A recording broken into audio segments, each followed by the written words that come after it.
Jom kita main game Traitor Naruto Edition. Let's go.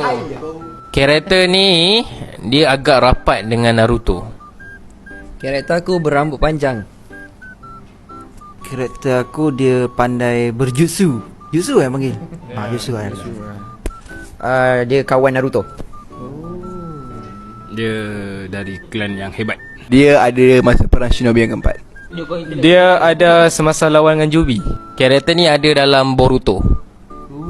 Karakter aku pernah lawan dengan anggota Akatsuki. Karakter aku pernah tolong salah seorang itu. Dia ada satu jutsu hebat di keluarga dia.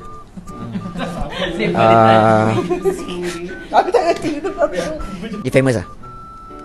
Dia ikat rambut. Mempunyai kaki Genkai. Dia ada seorang adik. Sepupu silap.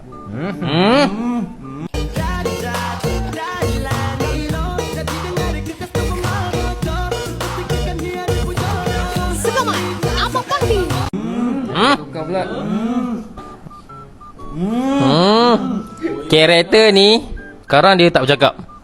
Tak bercakap Karakter aku dia suka main sosorok. Main sorok-sorok. Karakter aku ni dia punya side itu bagus.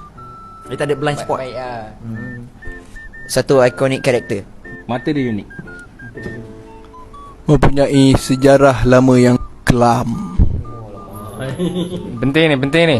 Greg apa tu? Dia dah mati. Aku nak teka boleh tak? Boleh teka? Boleh? Boleh? Teka boleh? Traitor dia adalah ni Zaf dengan Faiz. Traitor saya dengan Mampan. Zaf dengan Faiz. Zaf dengan ni Adam. Saya dan Adam. Adam dengan Hamka. Mampan dengan Adam. Hinata. Hinata. Yeah!